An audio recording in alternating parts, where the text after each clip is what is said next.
where is that real man? Where is that 21st century man? Where is that man of honor and truth and love that actually cares? Or have we all become so selfish and so self-centered that we don't even notice what's happening around us? Most people think healing is something done to them. My guest today sees it very differently. For this one, I'm joined by the Soul Doctor Oliver Dolby. Oliver has spent over 3 decades helping people release trauma, reconnect with themselves, and live from awareness rather than pressure. In this conversation, we explore healing, ego, identity, masculinity, and what it really means to live, not just survive. And a quick one before we start. Whether you're a regular listener or this is your first time here, your feedback genuinely shapes the direction of the show. I'd love to hear what resonates with you and what you'd like to see more of. There's a short form in the description. I appreciate you taking a minute to share your thoughts. If you enjoyed this one, support the mission. Please kindly subscribe and leave a review. It helps the show grow, and that means that we can reach more men who are ready to take that next step. Thank you so much. I'm Harrison, and this is the Growth Voyage Podcast. Enjoy.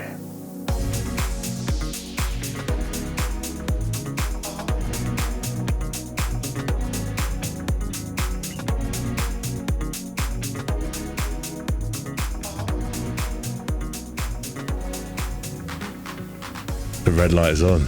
Here it is. Oliver, welcome to the show. Thank you, Harrison. It's a real pleasure to be here with you. Yeah, great to have you on. For those who don't know you, what do you do and how did you end up doing it? Very simply, I change people's lives. Simple, one sentence. And how I do it, a lot more complex. It's something that I've been doing for on and off for over 30 years now. And really in the last sort of 10 years, I started to take all that knowledge that I'd learned, doing different trainings, different courses, and consolidating it and really figuring out what really helped people and what was just mumbo jumbo, because some of it was mumbo jumbo. And to find those key truths and then to expand on those so that then we could expand on that energy and allow that to work with someone in a very profound, very quick way. So in essence, taking years of experience, translating it into something that's usable in 2026, and with the goal of making it even more usable as time goes on and more profound and faster. Yeah, I can imagine it takes quite a lot of searching. I've always wondered whether there are certain types of healing practices that are better, more efficient, however you want to call it, than others, or whether it's a case of some work better for other people. Well, that could be a rabbit hole question, because what happens with that, it all depends on the person that is doing the healing. Now, as we look from the highest sort of perspective of healing, the healer doesn't do any healing. It's the person that is there sitting in the chair that does the work. The healer has the tool that they utilize to help that person open up and make the changes that they want. So do I call myself a healer? I guess I do, energy healer, but I'm not doing the healing. The person that comes to see me is doing the healing work themselves. I'm using the tools to guide them, open that door, allow them to start to see how far they want to go. So a really good healer helps the person open the door so that they can heal. A really bad healer will come with a huge ego about how amazing they are, how fantastic they are, and that person won't really be able to open that door much. Because they've outsourced their power, right? Yes. Yeah. And you can also imagine different ways. So let's say that anybody becomes ill over time. And the first thing you do when you become ill is you start to look at different ways of healing. You start to look at maybe changing your diet, doing breath work, going for ice baths, veganism, supplementation, doesn't matter what it is. And then Oliver comes along with this magic pill. And I tell you, this magic pill is the best thing. It's going to heal your life. Now, it might, but the chances are that one magic pill is not going to heal your life. But when that person takes that pill, they've spent so much time changing themselves. They're using that pill as a bit of a permission to change for the body's natural reserves of energy that they've built up through healthy eating, through yoga, through breath work, all those good things that they're doing, to use that pill as an excuse to change. And so that's where you get the mumbo jumbo healer who's got the pill that doesn't actually work, but is almost like the placebo effect, versus those that actually really help open the doorway so that the individual can take that step towards their goal of good health or enlightenment or whatever it might be. I see.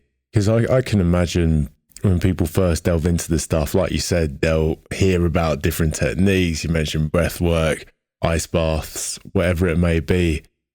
What do you think it is that makes people take that first step? Do you think they always need a wake-up call, something big to happen in their life that causes a loss of identity? Maybe it's losing the job, the relationship. Or do you think sometimes people can have that natural curiosity that, you know what, I think there's something more to life or how I feel about myself? It's never the lightning bolt, okay? The lightning bolt usually is the last thing in this list of things. It's usually the small things that people start to realize first.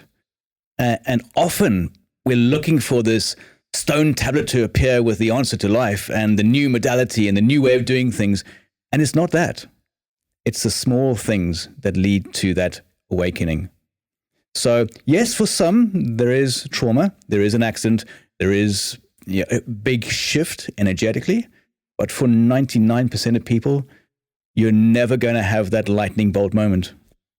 I've always thought about this because I remember earlier on in my journey, it's very slow, and you slowly start to find out a bit more about the world and of yourself. And I remember thinking, I reflected on this the other day, if I had all the answers about myself that I do now, if I had received that 2 years ago, for example, year ago, I think my mind would have just exploded.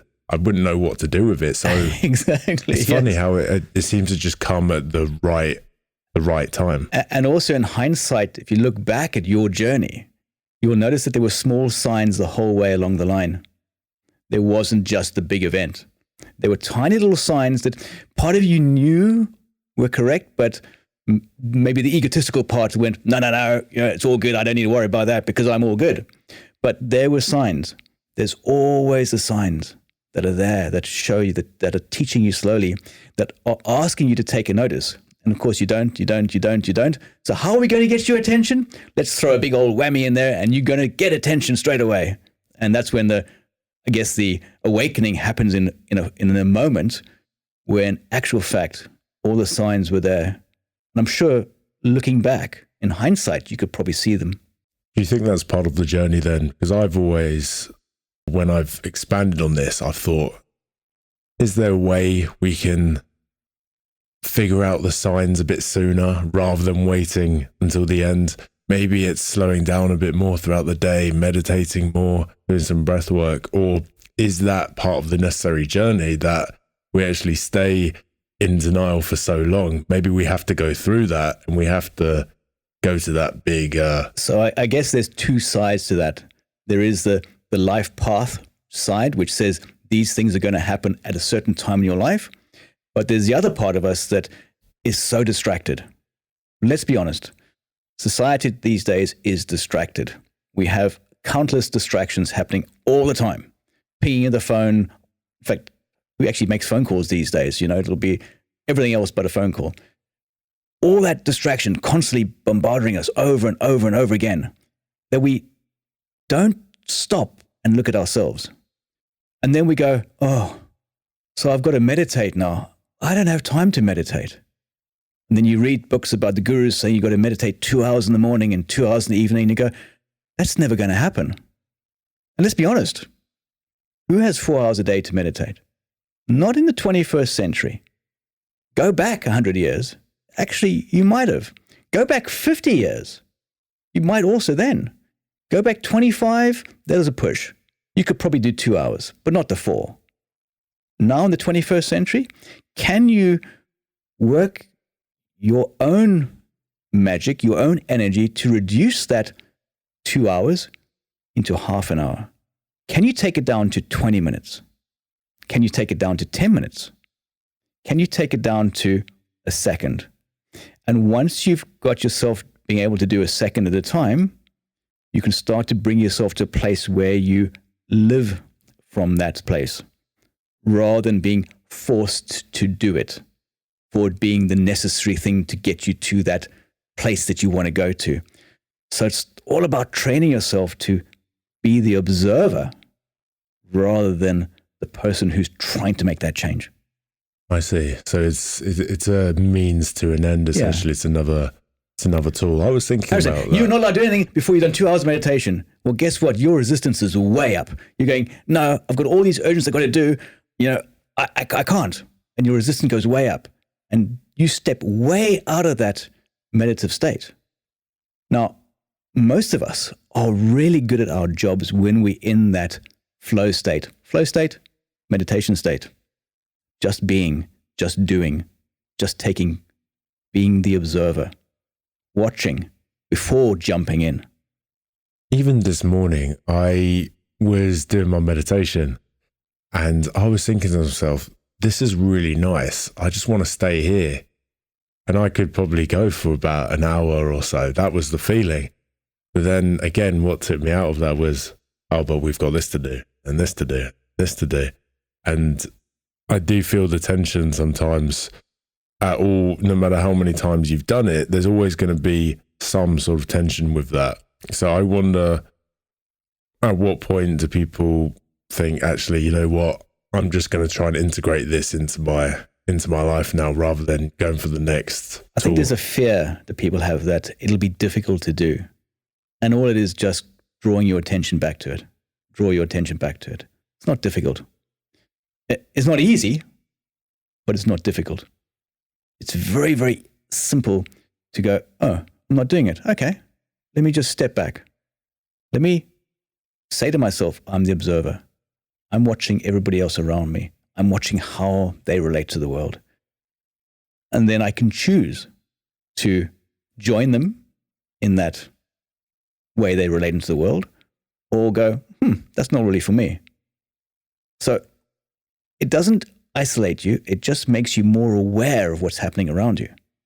And awareness is where the power starts. Awareness is where you can start to make the change. You can't make that if you don't have awareness. And I suppose in this instance, what you're alluding to there is that in everyday life, maybe it's just taking a breath, and taking in our surroundings before we then go into autopilot. And as you're alluding to, now that you say it, you don't necessarily need meditation for that in the sense that we're thinking about. It could just be maybe you're at a family gathering or an event. Oh, family gatherings are always interesting because there are those people that you want to spend time with and those that you don't. But let's just go back to that meditation that you had this morning and you were like, oh, I want to stay in this state. What is stopping you from staying in that state? Maybe your to-do list, but hey, why can't I take my state and bring my to-do list into it? So I can stay in this beautiful state that I want to be in and have my to-do list and do my to-do list in that state. Why did I have to break state to do my to-do list? I see that. Yeah? I see that. And so essentially what we're aiming towards here is this isn't just one portion of my day. This is how I live my life. This is how I live my life. And then you start to live from that place of flow and as the observer and from that place of feeling really good. And look, life is going to throw curveballs. It always does. It's designed to throw us curveballs. It's designed to push us. So it doesn't mean every day is going to be amazing, but at least you're going to have more days that are going to be the way you want them to be than those crazy days that maybe go out of control. I've always thought about this in terms of the man's growth journey, for example, especially when you're in your 20s, 30s, and I imagine beyond that. You're going to be striving for something. You're going to, this is the time to really go for stuff, go for your goals before you have responsibilities, before you necessarily have absolutely people who rely on you. So I suppose the challenge there is, how do you integrate this way of being into that life? And the tension that I see with many guys and that I've seen with myself is we kind of understand that, right, this is the state of mind you want to be in each day, but then there's stuff to do. I imagine this transcends all of that, and it requires a different level of awareness. It does, and it is, like I said, it's almost like a switch has to go off. And it doesn't mean you stop having goals. It doesn't mean you stop achieving. In fact, you achieve more when you're not in the fire. And fire is a good example. We all love fire. It gives us warmth. We cook our food on it. We can barbecue on it, right? But we can also jump in it and burn ourselves. Do you want to jump into that fire and burn yourself continually just to achieve your goal of staying warm? Or would you step out from the fire, sit alongside it, and feel that warmth, and then potentially the camaraderie with your other colleagues as you feel the warmth from that fire? So when you start to look at it, and I always try to bring it down to something that's really simple that anybody can understand, the fire is a beautiful, beautiful metaphor for this, because we can jump headlong into work and do everything that you're supposed to do. All right, do all those things you're supposed to do because you want to get to the top, and you're supposed to get to the top. You're supposed to achieve, and you're supposed to have goals. But do you want it by getting burnt along the way? And only the person on that journey can answer that question. I can't answer that question for you, and you couldn't answer that question for me or for somebody else. The individual has to be able to go, I'm starting to understand myself more now at 25 than I did at 16, at 35, at 40, at 50, at 60, at 80, doesn't matter when. There's always that journey of you understanding yourself better. Just think back to that teenager that maybe didn't know it all, but knew what they wanted and knew the way they were going to get it. And whether it was through the right programming or the wrong programming, that's the program that you followed, because that's what you've seen others do. That's what the mentors had done. That's maybe what your parents had done, your grandparents had done. And then 20 years later, you realize, oh, I'm so glad I'm not that person anymore. And how often you hear people talk about going back to being 16 again and reliving the life with the wisdom they have now. They never think about going back and reliving the life without the wisdom that they've gained. Oh, this is a great point, because I've thought about this, and I think back to myself, let's say early 20s, maybe late teens, and I think, wow, it's almost like this, I don't like to say delusionally happy, but it's like it's a certain program, right? And I think when you're so unconscious of the programs that you're running, you can still be in or at least you think you are, in a state where you're kind of content and certain about life in a way. So it's interesting looking back, because you might think, like if I had the wisdom I do now, but then would you enjoy life so much? At least enjoy it in the sense of delusion, perhaps. Well, I think sometimes it's good not to have wisdom, because once you know, you can't unknow something. So once those blinkers have been taken off, you can't not see anymore. And this is what happens as you get older and get wiser, as you start to see more. And you start to realize that what you didn't see before was only a limited perspective of what the whole picture is. And of course, the more people do work on themselves, the more people they heal themselves, the more they see, the more those blinkers become off, and suddenly that perspective widens in front of you. And you've got to suddenly realize that, hey, there's all these other options that I didn't even know existed. I was just so focused on this particular path to get a great job, to make lots of money, to buy a house, okay? Whatever the goal might have been. And then you realize that actually there's all these other possibilities out there that could have maybe made my journey a little bit easier or maybe more challenging, but that's okay. The fact that you're on that particular path is beautiful. The fact that you know where you want to go is amazing. Because I'll be honest with you, at 20, I didn't have a clue.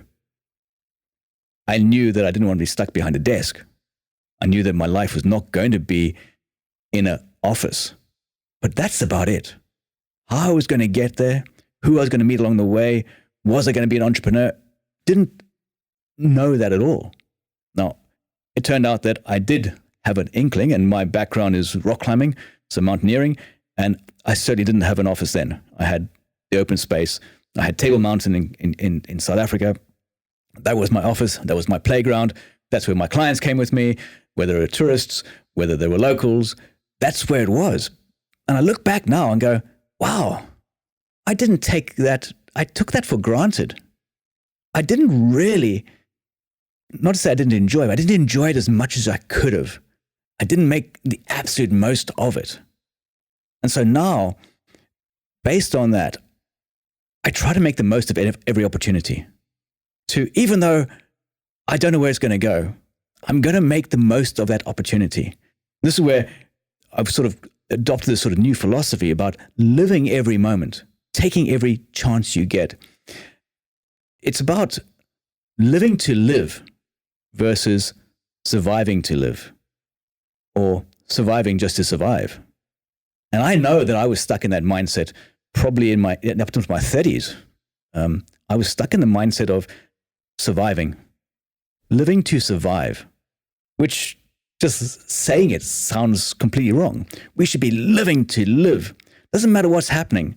Just live to live. Take as much as you can, much of the experience, much of the knowledge, much of the wisdom, as much as the pain as you need to before you take yourself out of the fire, obviously, that you need to, because you've learned and no one can take that away from you. When you've done it yourself, you've done it. Like I used to take people abseiling. For a lot of people, that was the biggest fear in their life, to slide down a rope and over the edge of a cliff. Doesn't make any logical sense. But once they'd done it once, they knew for sure that they absolutely hated it, or actually was somewhere in between, or maybe even loved it and wanted to go again. So it's about taking those opportunities when they come to you, and that's what makes you grow. Yes, and again, it's only through that journey that we're going to accumulate the wisdom to then for us further on track. Yeah. And you can apply that to as you were saying, everything. Absolutely. I wanted to touch on this integration process, right? And it's something that I've thought about a lot because I look at the beginning of my healing journey and I was getting all these insights, all these answers, and I was almost chasing them in a way. So I was like getting this insight and this insight and this insight. And as you're alluding to, it's pretty exciting. It's very exciting. Very cool. At the same time, it's as we were alluding to, if you get all these insights all at once, like, okay, what do I do with this? And I wonder how people can ensure that they actually integrate what they found out into their lives, because I think it can be quite easy, or at least it was for me to, okay, right, we found that out. Okay, next thing.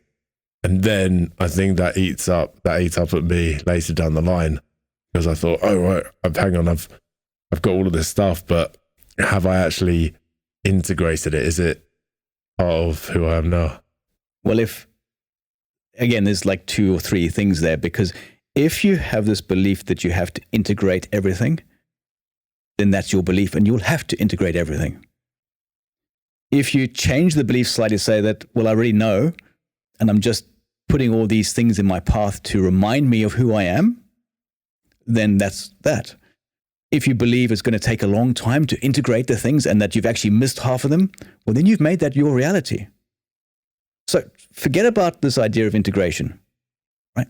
How long did it take you to integrate as a kid when you stuck your hand in the fire to grab something, or a pan or a pot or something off the fire?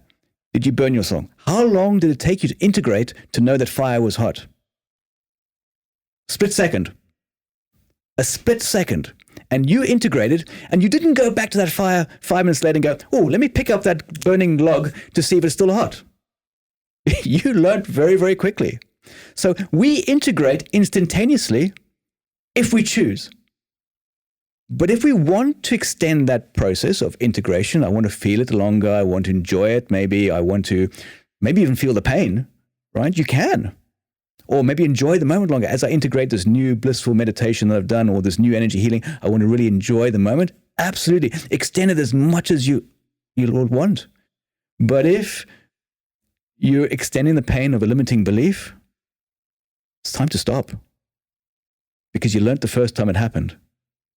That's always resonated with me, this idea that once we've made an identity shift in our mind, if we then later on, I'll give you an example, right? So the nice guy syndrome, that was my journey for a while. So I made that shift when I found out about it. Okay, I'm not a nice guy anymore. And by the way, that nice guy journey is what lots of men go through. In fact, I went through that as well, trying to fit in, trying to be that nice guy. Not necessarily to the extreme that you went to, but always wanted to be part of that group by being the nice guy. And it's you nailed it in that, absolutely. It's what an amazing journey. Well, I think it's, perhaps even more common than not, I'd assume, and with a lot of guys I speak to. But then when I look at that journey, I think, right, so I've got the information, right? I understand this now. But then if somewhere down the line, I've people pleased, maybe I've stayed in a conversation too long, or you get the idea. Yeah. I would then think at the moment, oh, I'm still the nice guy. Oh, I'm still that guy over there. Whereas I think what helped me was having the shift of going, no, I've already made that shift in my mind. Just because I've acted out of alignment, my behavior wasn't aligned with who I am and where I'm going, doesn't mean I'm back to square one. Exactly. We're human, okay? We're going to make mistakes. In fact, there's going to be days when you just slip into that role without even realizing it. Oh, it's just people pleasing though. Why was I doing it? Because I was not serving myself. That happens. That's going to happen. We're human. We're going to make mistakes. But again, it goes back to the idea of once you've taken those blinkers off, right? Or blinders, I think they call them in America, taking those off, you now have awareness. And so you might not know straight away, but you will. And you go, I had that conversation and that was not the right conversation for me. Why did I do that? And you can go, well, okay, well, actually, today I just wanted to have that conversation. I wanted to just give. Other days you're going to be, sorry, not for me today. Thank you. You're not going to entertain that idea. The choice is always yours. And there's, and this is, and because we have that choice, and then we go and do, we people please, like you mentioned, people pleasing. I want people please. And then you go, why did I do that? And then you go, well, I've changed. I'm not that person anymore. So now I'm going to feel guilty about it. Well, that's the worst thing you can do. Okay. I'm now feeling guilty that I was trying to please someone. And you start beating yourself up because you made that mistake. And guilt is just a tool again. It's a tool that we can redirect to go, hey, I did that, whatever that might be, and I'm feeling guilty. Now you can say, well, why am I feeling guilty? What is it about that I did that's making me feel guilty? And then you can go, well, I can choose to do something about it, or I can carry on feeling guilty, or I can go, screw guilt, I'm going to carry on with my life. Now, it's like guilt is that warning sign, or, hey, you did something wrong, it's not in your morals. You can carry on doing it because the universe doesn't care, right? And guess what? None of your family or friends really care. Your community doesn't care. Those people in the world outside you don't care. It's only you feeling guilty about it, right? No one else is feeling guilty. They didn't make you feel guilty. You just feel guilty.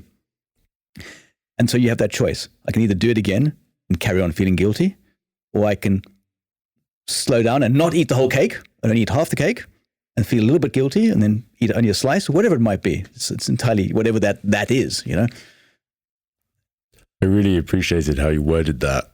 I think it was really cool. And it was just such a great reminder that everything is a conscious choice, that we can choose how we react to stuff. And this is how deep it goes sometimes. You can have an awareness of your awareness, and then you just keep on going back. And then the more you work on yourself, the more you work with your own fears, your own traumas, your own beliefs, the more your awareness clarifies and becomes clearer. I mean, I remember a few years ago just losing at a guy.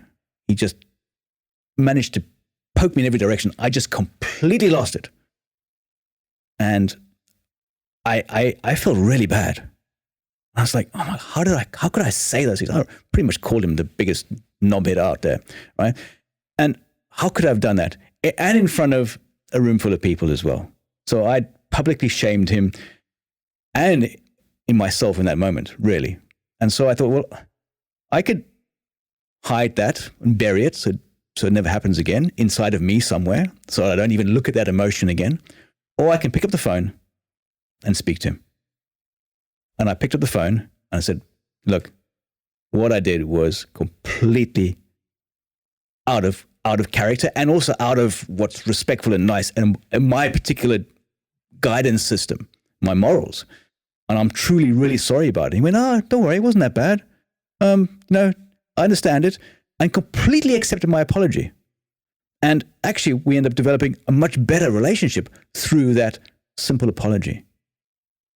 Now I also have more awareness of when I'm being triggered and when my energy is not in the flow state, when I'm not in that mindfulness state, when I'm not in that observer state, so that I know that when I'm not in the observer state, there's going to be something that's going to trigger me. So be back in the observer state. And that was, of course, another blessing, another learning experience. Absolutely. And another way of looking at it is it's like you're teaching yourself. So you're teaching you about how you work because we're our best teachers. We're the ones who are feeling it. We're the ones that are living it. We might see and aspire to where other people are living, but actually we're the only one that can live. I'm the only one that can live my life. As much as I might aspire to be somebody else, they're living their own journey. And it's, even though it might be similar, the two paths will never ever touch. They'll never be the same. Right? So you have to live for you. So you start to live for you to live.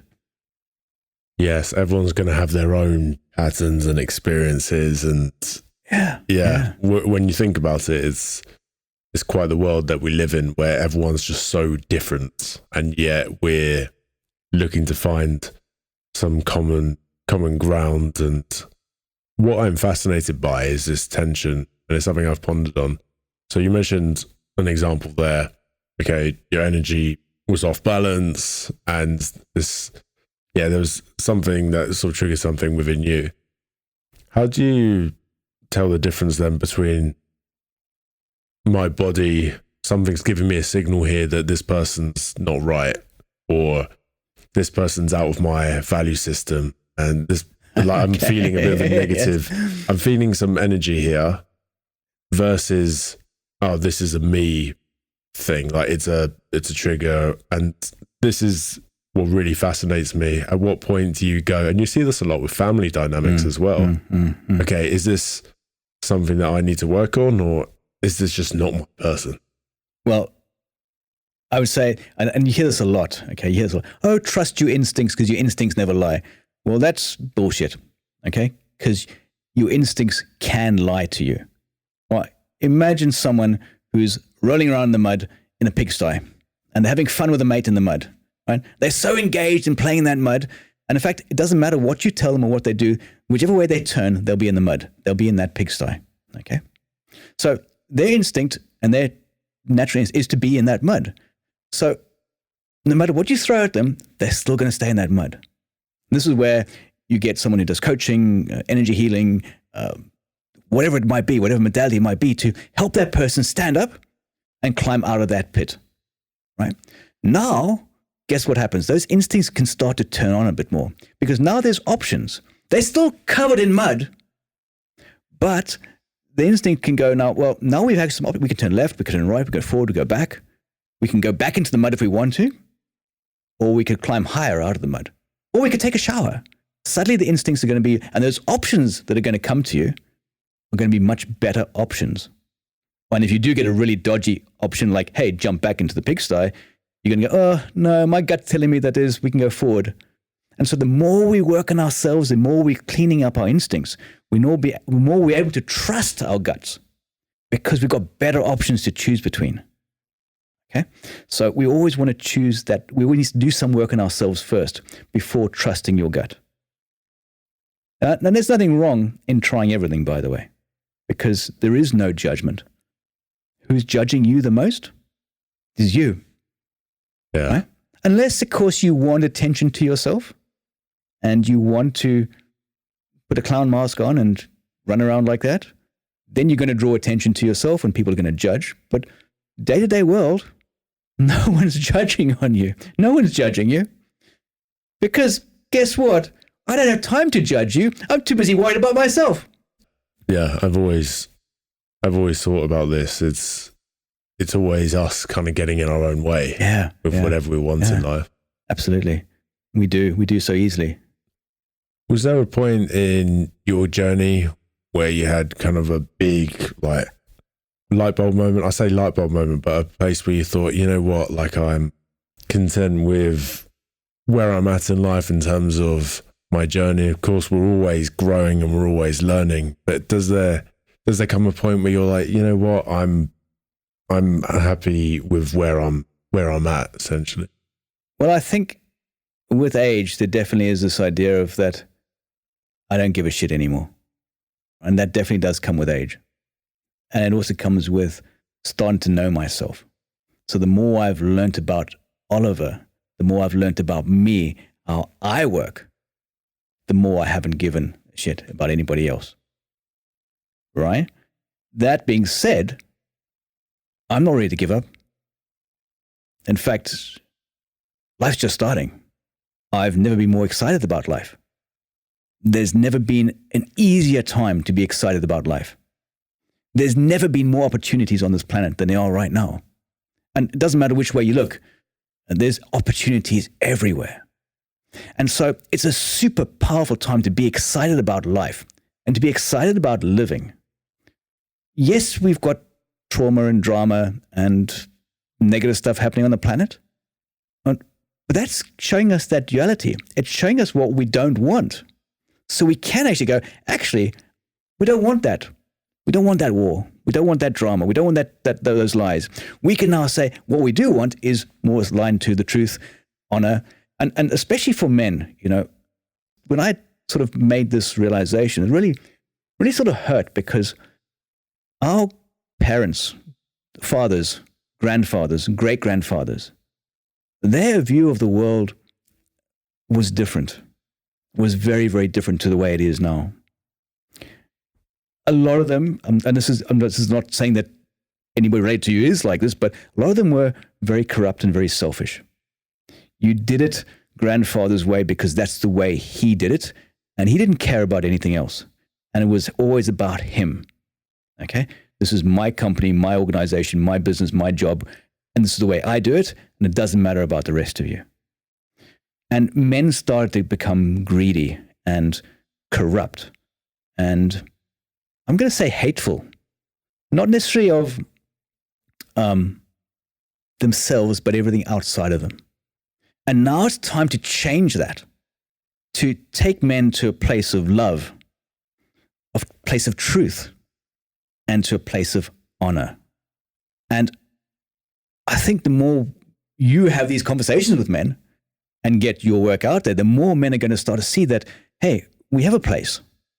We have our own truth. It's different from women's truth.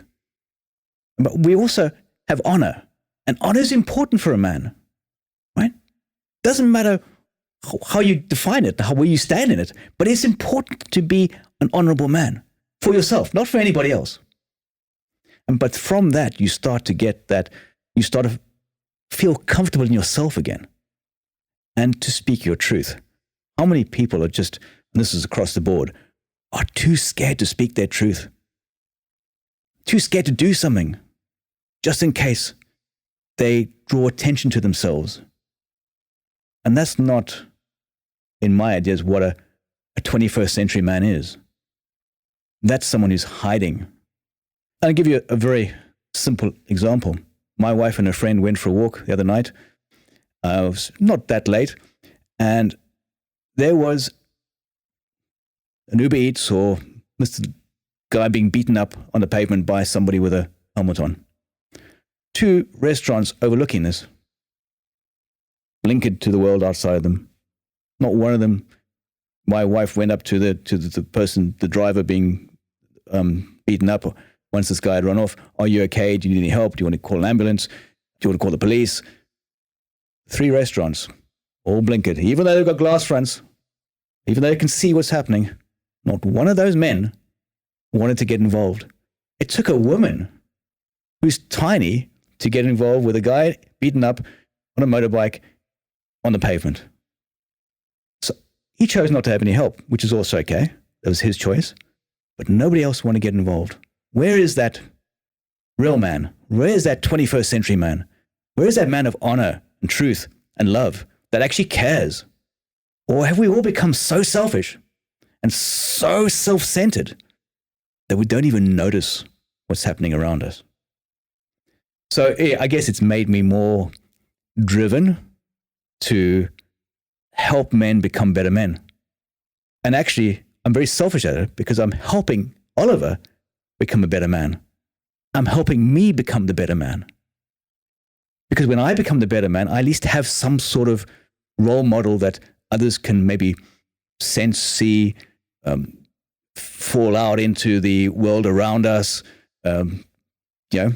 I've thought about this.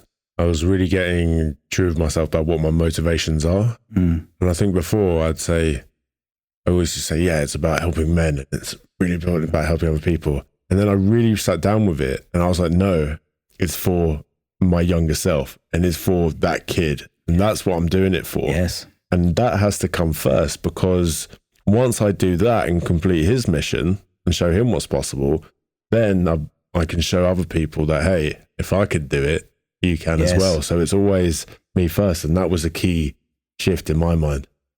I really resonate with that. Who do you learn the best from? Someone else who's done it first. And not someone who's read the book. Someone who's actually lived it. The person who's lived it can really share that knowledge and wisdom and experience, not just through words, but through the energy behind the words. Someone who's just quoting from a book, it's great, might tweak a few things off you, but it doesn't really aspire you to be like that. Okay, so we have to first serve ourselves. The younger self, the older self, all of the self, doesn't matter which part you want to choose on, because we all are just this infinite being. So serve yourself. And this is where it's like you're being selfish, or it's sometimes perceived from the outside world that you're being selfish.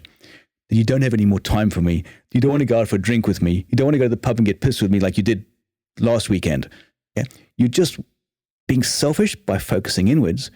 But in those moments, those biggest realizations come on, where actually, do I want to be like that anymore? I've done it.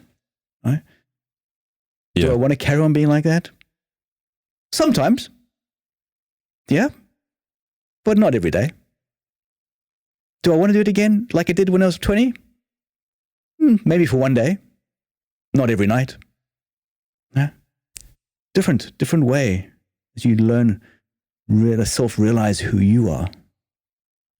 Yeah, I really agree with that. I really think we've got to prioritize ourselves at times, make sure we can be the best version of ourselves, and only then can we be abundant enough to then again help other people. And I think the more we focus on ourselves, especially if you're in a growth phase of your life, the more that's going to throw you further into alignment anyway. So whatever's not there anymore is going to be left out. And by the way, I'm not saying be totally selfish and kick everybody out of your life.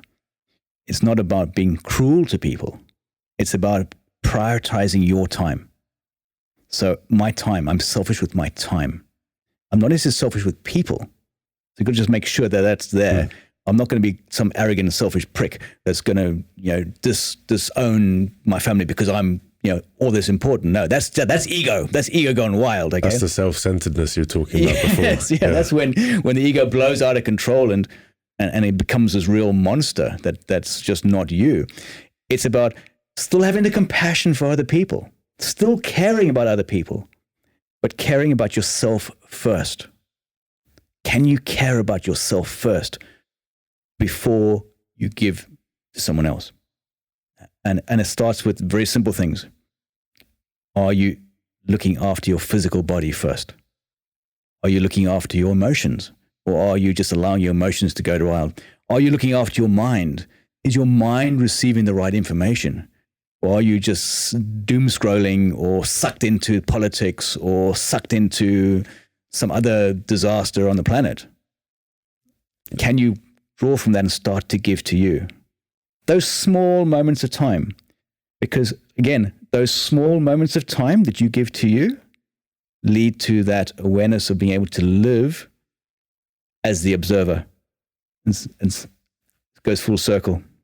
Oh, yeah. I mean, you talks about the scrolling part as well. Yeah. I mean, it's... Hey, I'm guilty. We're all guilty. Oh, for sure. But it's just, you're giving your whole energy, subconscious mind, all that power away to the algorithm, man. Yeah. It's crazy. And you even have to catch yourself, because even if you think, okay, the stuff that I'm looking at, it's aligned, even then, so actually, what are the little nuances happening here? And, oh, I'm looking at the comment section.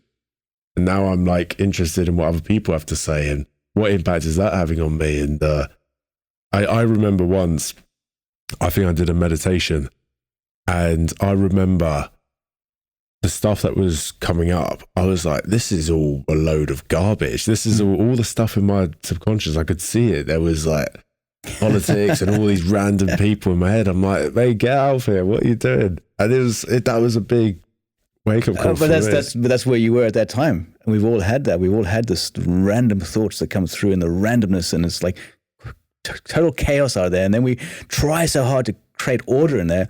And that's the worst thing you can do. Just observe it and go, okay. And then go, okay, well, I'm a different person now.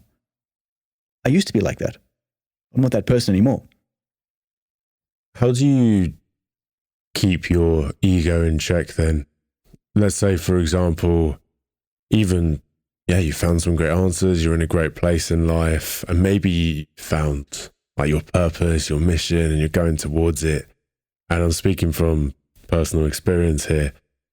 Sometimes we can be so focused on what we're doing, and then the ego can kind of take over, and then it will try and force scenarios sometimes, rather than, you can take it a step too far. Yeah. And that is when we go further away from the balance. I feel like that's a real skill to bring that back to the middle. It is. And again, we need to have an ego. Okay. Without an ego, you wouldn't get out of bed in the morning, because what would be the point? What would be my mission? Because I don't have an ego. I don't have a mission. I don't care. So we need to have an ego, but we need to have a positive ego that always works towards creating positive change. The negative ego is always self-centered. So as in that, it's all about me, and I don't care how many people I hurt to get to me in the process. Right? That's the real negative. And then becomes I guess the third ego, which is the one that thinks it's humble and polite, but actually is the arrogant, hey, I know it all. And this is where you go, no, wait a minute, ego. You don't know it all. And I love you, ego, for telling me that you know it all. I love my ego. And I talk to my ego quite often. And I just say, hey, ego, great. Thank you for that awareness. When I feel myself getting a bit too cocky, a bit too sure of myself, a bit too, I know how to do this. Ego, yeah, you do know how to do it, but today's a new day. Today is a new client. Today is a new customer. Today is a new opportunity. What you did yesterday could work, but it's a new day, so maybe it won't work.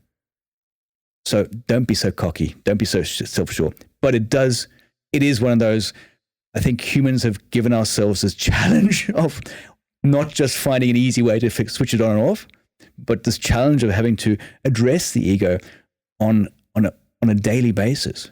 And it's a discipline, really. A discipline without it being discipline. So when I say discipline, immediately people go, oh, another rule I've got to add to my list. Oh, right. And immediately it creates that sort of, I've got to be more disciplined. I got to do this. I got to do that. I got to do my 2 hours meditation, my, whatever it is. And I got to be disciplined in my routine. And it's immediately like, oh, yeah. And human nature is like, oh, another rule. We've got enough rules in this world already. We've got enough. We don't need any more. So can you change the word discipline into something that's more inspiring? Something that goes, I do this because I love it. When I stop loving it, I'm going to stop doing it. And you might even notice the the food that you eat. As you've grown as a man, and what is available as a kid and what you eat now is very different. Think of the young kid, won't eat the vegetables, will only eat beige foods. And now, hopefully, as we grow older, we start to realize there's more types of food out there. There's more opportunities, more flavors, there's more things. We've changed the way our taste buds work. So you love who you are at the moment until you don't love it anymore. To live off chicken nuggets right now would just be like pure hell for me. But I guess there probably was a time in my life where it was my favorite food, right? Not anymore. Wouldn't even go near it. But at a time, that might have been a favorite. Yeah, the food stuff is interesting because even now I've started hearing about like energy, for example, energy in food. So like meat, for example, the energy that's carrying. That's something that I've kind of tried to filter out of my mind just because I love my meat and naturally I like my protein and it's just quite simple and easy, but it's something I've been made aware of. Even pork as well. Pork's an interesting one. Yeah, it's very interesting. Very interesting. A lot of religions are against pork. And I remember hearing something which is quite fascinating. I remember hearing something like one of the old myths was that pigs were like humans punished in animal life, which was I'm not sure if I agree with that, but who knows? Okay, we are far. But when it comes to food, we forget how much power we have. We forget we've given away so much of our power to other places, to maybe our heroes. We've given away our power to the state, to our politicians, to our sporting heroes, to our idols, whatever it might be. We've given away our power.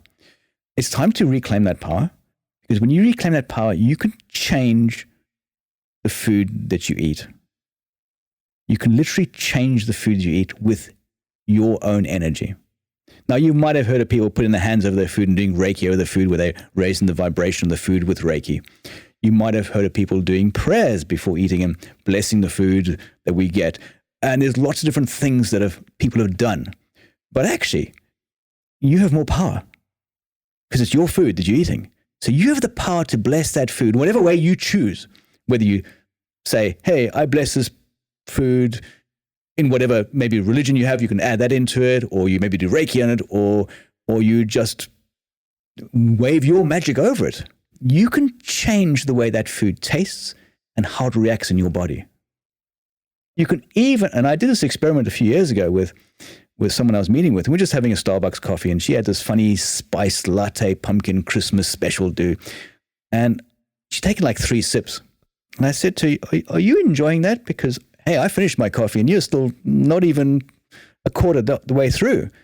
And she went, oh, not really. I just sort of like the idea of it. And, it's Christmas time, so I thought I'd have this special. But she says, it's very sweet. And I'm not really that fond of sugar. So I said, well, let's try an experiment. Let's see if we can take the sugar out of that.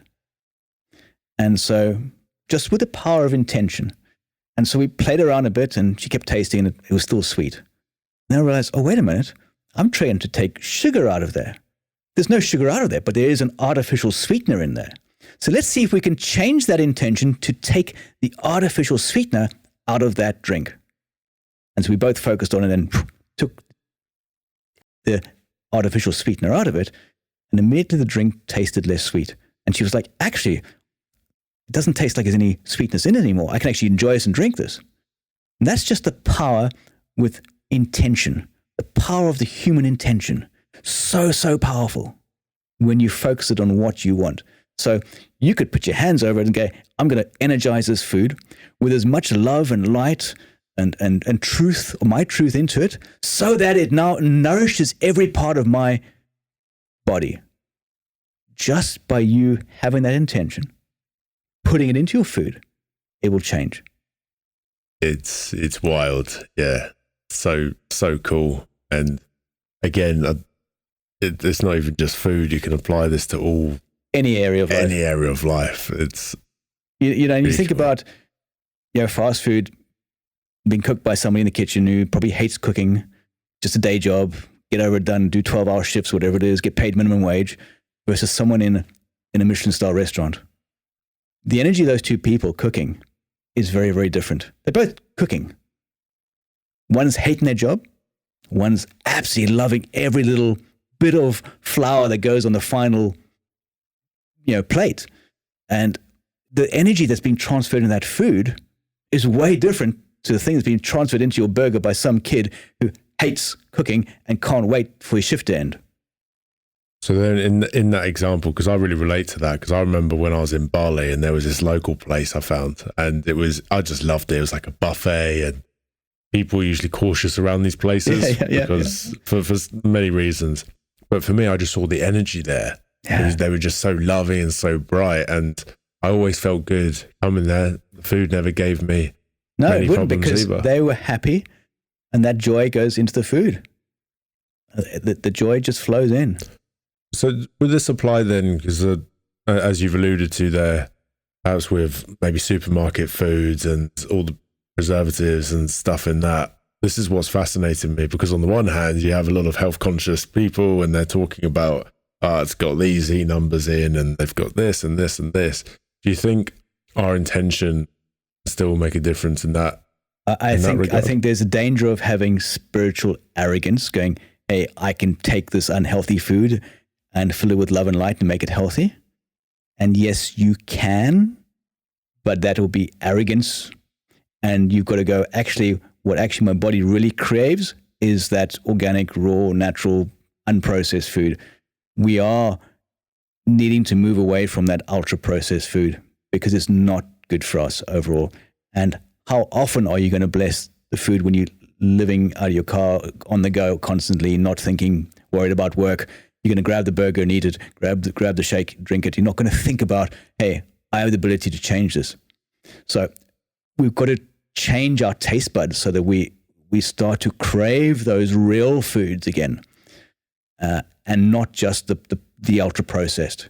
And it's going to be it's a battle, because it is a battle. Because there's just so much of it.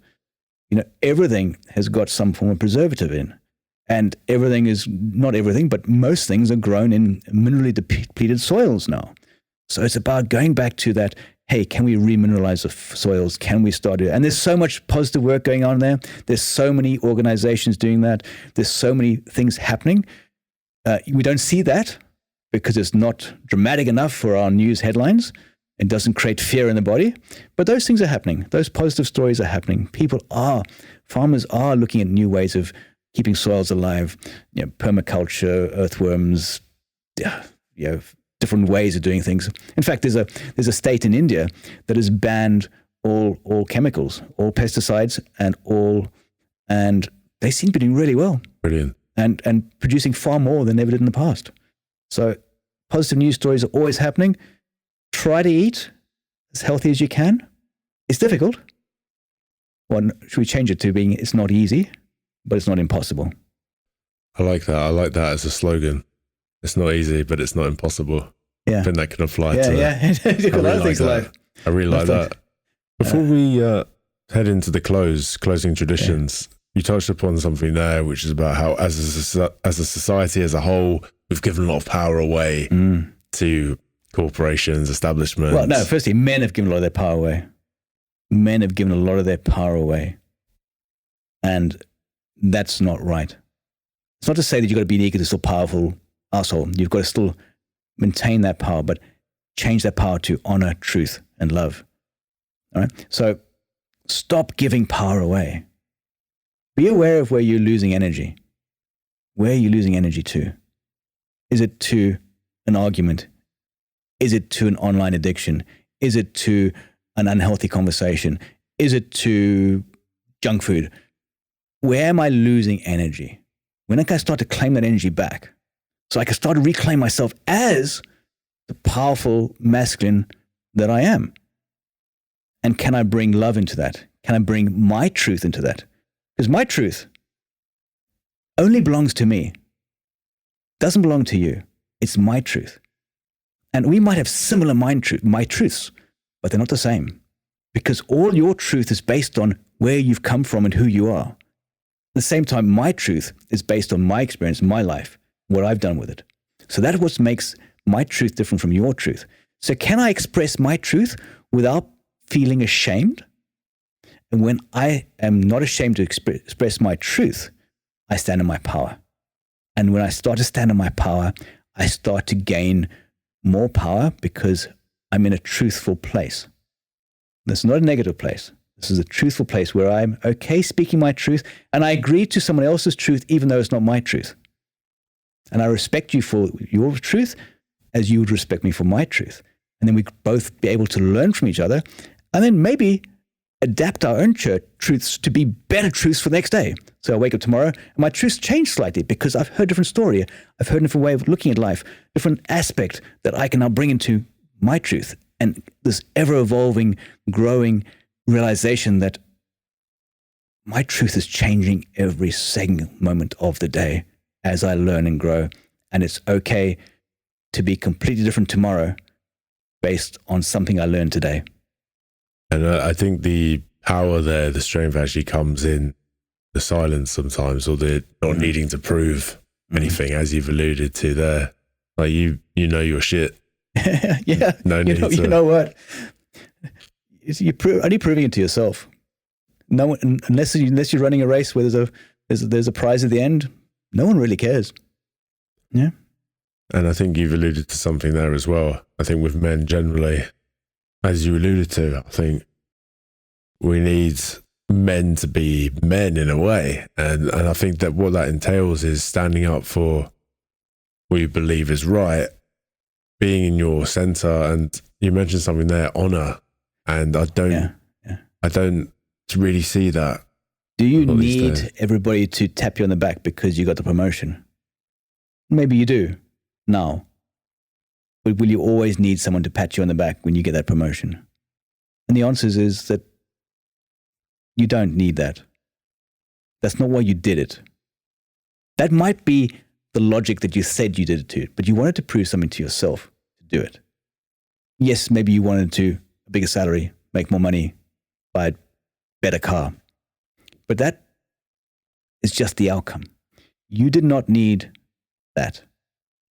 When we go back to what we actually need on this earth, there's actually very little that we actually need to survive on this earth.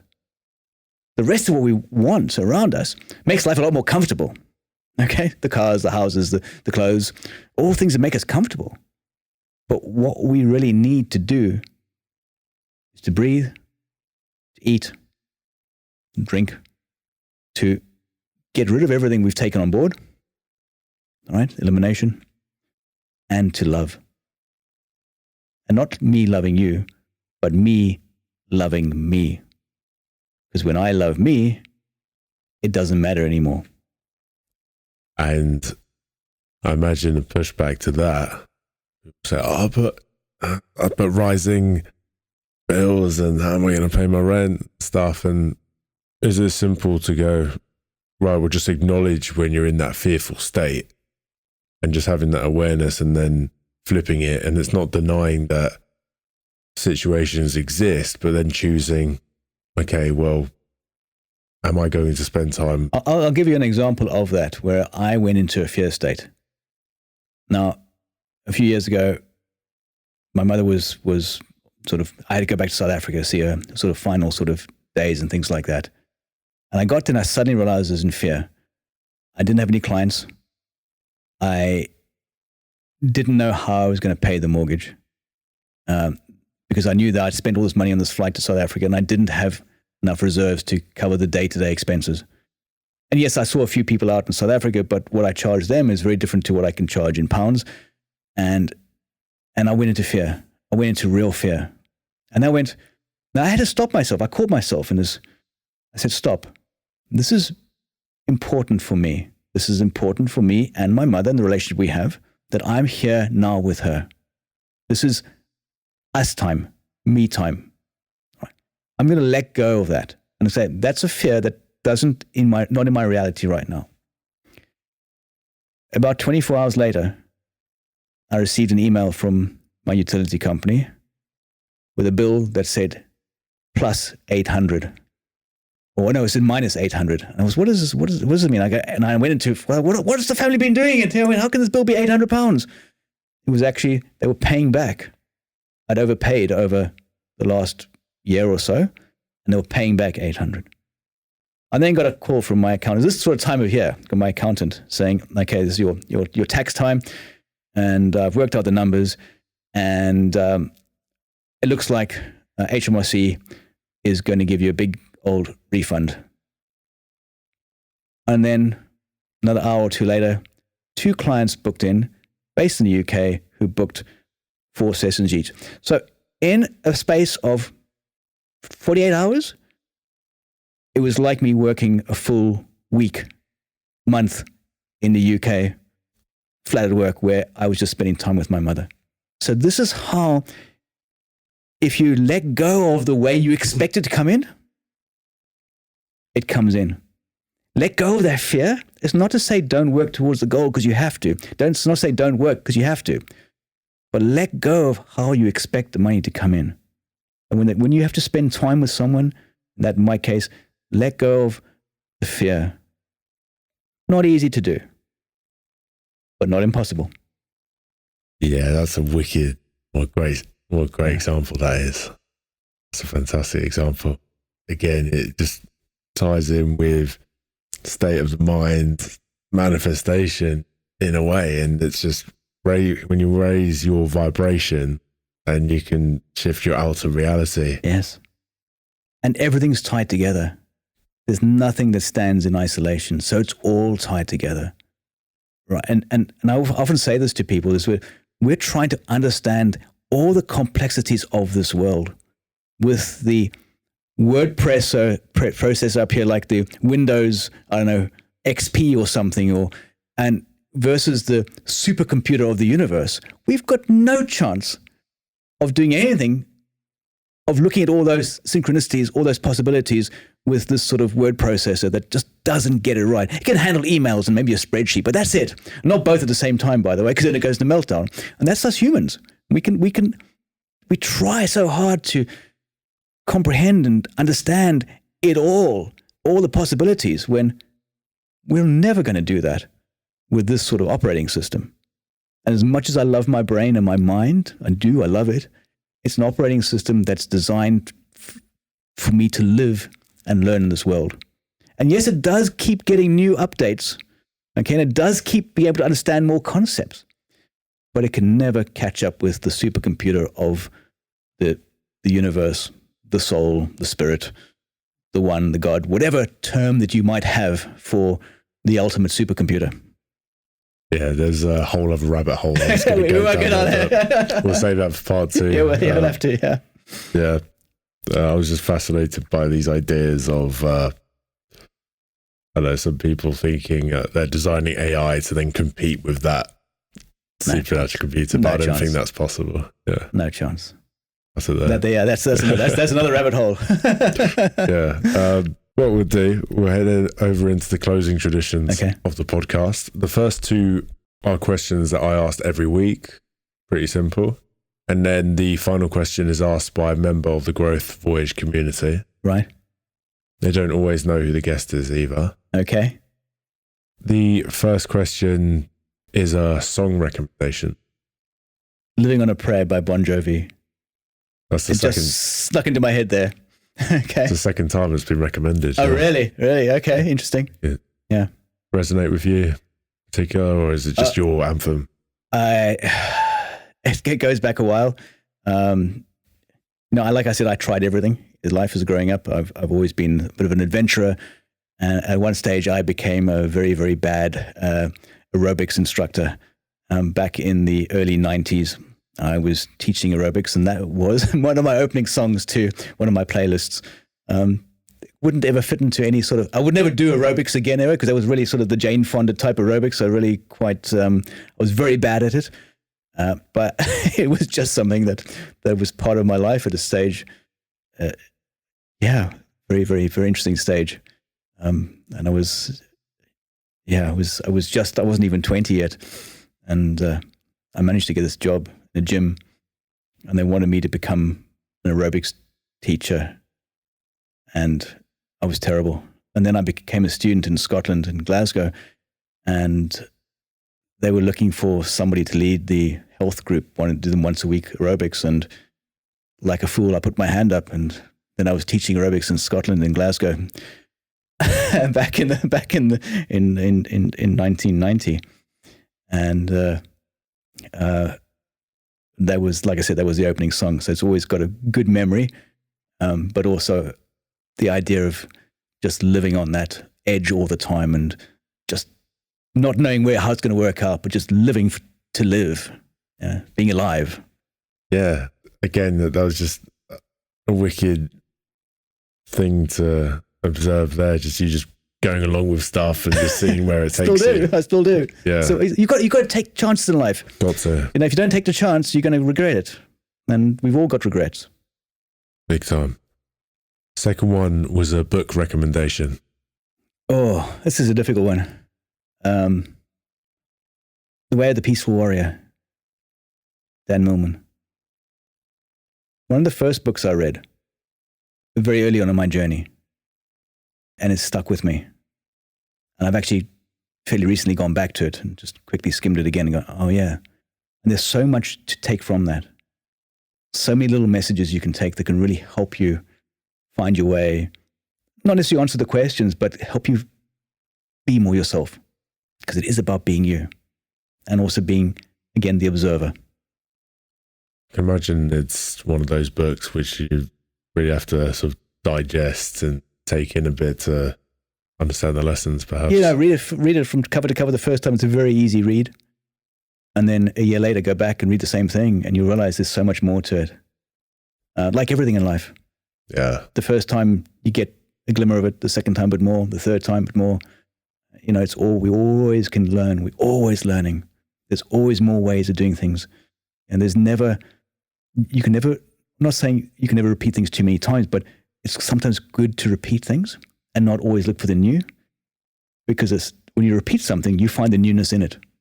Especially with books. Yeah. Like the amount of books which I picked up when I was like 19, 20, and I was just like, I don't really get this. And then I've revisited it all these years later. I'm like, yes, this is great. Yes. So I really resonate with that.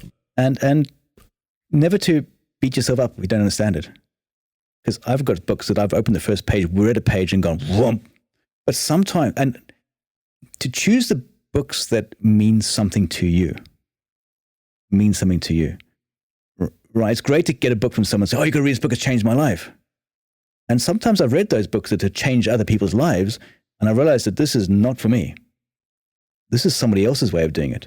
And none of that energy resonates with me. And it's not for me. And that's also okay. So find a book that when you read it, it goes, this is resonating with me right now. And maybe in 10 years' time, that other book that you were given that was so amazing really works for you. But it doesn't mean it's going to work for you right now. It might work for you later, or it might never, ever be the book that you ever read. And that's also okay. Some of those books that have been so amazing that you have to read because it's changed my life, have been removed from my bookshelf and now sitting in a skip somewhere, okay? Because they don't resonate with who I am or who I am becoming. That's a great point. The final question was asked by Kit Matthews, and he asked, I mentioned who I'd be speaking to, and he asked, what's the biggest misconception about the healing process? I've already mentioned that the healer does the work, that the practitioner is doing the work. The individual receiving the healing is doing all the work. You, when you receive a healing, are the one doing the work, not the practitioner. The practitioner has the tools, has the visualizations, has the energy, the higher energy to help you open that door. And then you have the choice of how far you want to go down that.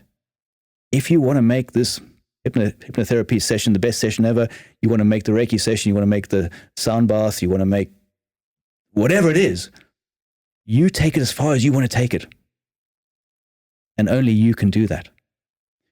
And often, well, now I can do it with my conscious awareness, but back in the day, I just had to trust.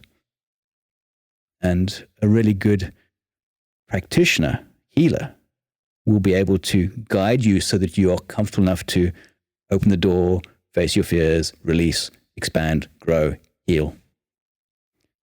And it happens instantaneously.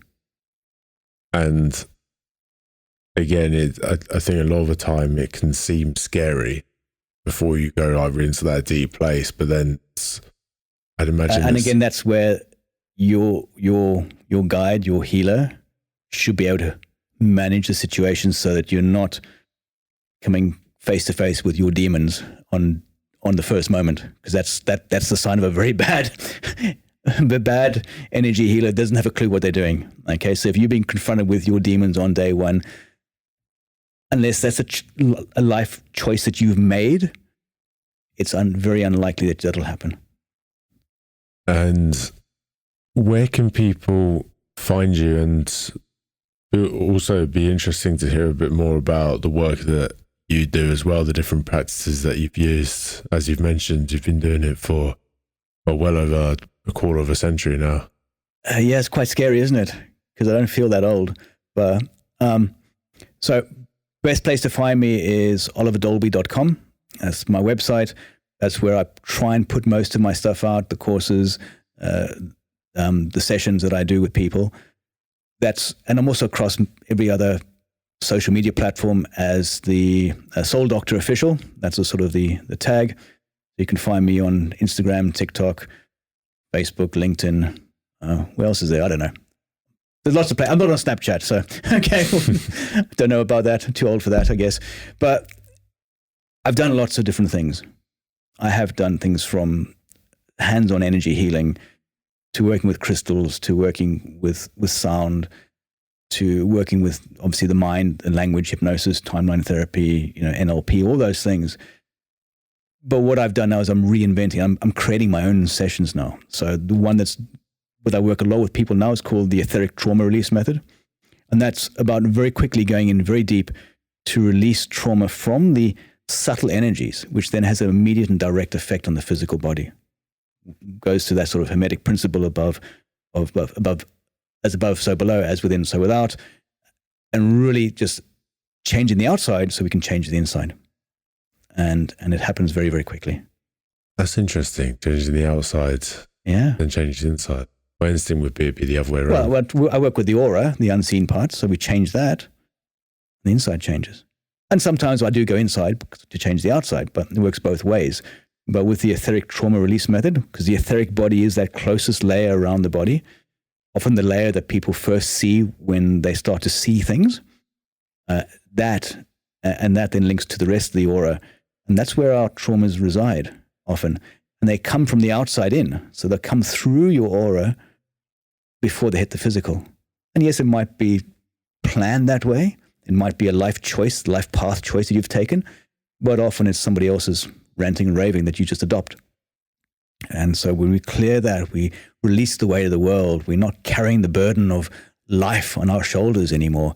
And we start to step into that place of being powerful again, standing in my truth, all right, or your truth, depending, So you then go, okay, now I'm not having to carry the wars on this planet anymore. I'm not have to worry about the petrol price. I'm not have to worry about whether Donald Trump decides to do something or doesn't decide to do something. I don't have to worry about that anymore. I can just allow myself to be me. And that gives you the space to then breathe again and go, yes, it does matter, but it doesn't matter because I'm now the observer of it. I'm not carrying it. That's really fascinating. I really wonder just how much our energy is actually somebody else's a lot of the time, or our surroundings. Like, how do you even go around? You'll be surprised how much you believe, which is not your beliefs. Your beliefs come from your parents, where you adopted them, just absorbed them to start with. As a kid, you absorbed everything that they, even though it was never ever discussed, you just watched, learned, felt, absorbed the energy. Then schooling, you absorb the energy. And there'll be a teacher, bad teacher, good teacher, you absorb the energy. Then there's work and life and girls and jobs and all the rest of it, and you absorb all that as well. And now you've got to go like, well, what actually is my truth? It's quite hard to find because, hey, it's surrounded by all these other beliefs. And it's like, why do I believe that? I don't know. I just do. Okay. Does that belief serve me? I don't know. Do I need it? Can I change it? Should I change it? Okay, let's try. Okay, no, it's too scary. I'm going to get back to the old belief. That's okay. But then when we start to ask that question, why do I believe what I believe? Then it opens a whole rabbit hole of doors. You go, I don't know why I believe that. I was told that. And often you'll find people then, when you start answering that, you'll find people that start to question your beliefs. Why do you believe that? And I go, because that's the way I was taught. But why do you believe what you were taught? I remember having a conversation with my daughter when she was, I think, 10. Said, Daddy, this is true. I said, why do you say that is true? Daddy, because it was written in a book. I said, but what makes the book true? And that blew her mind, because she's like, well, because it's written in a book, it must be true. And I said, doesn't mean that it's true because it's written in a book. It means it was true for the person who might have written it. But how long did they write that book? Has the world's truth changed in 20 years? And the answer is yes. Right? Has it changed since you were a 5-year-old? Absolutely. When you first read your book, it's definitely changed. So change is the only thing that is constant in our lives today. Can you embrace change? Can you allow change? Can you allow yourself to change? And when you do that, it doesn't seem so bad. I love that. What a great way to finish on. Oliver, thank you so much. It's been an absolute pleasure. Thank you for inviting me on here today. Most welcome.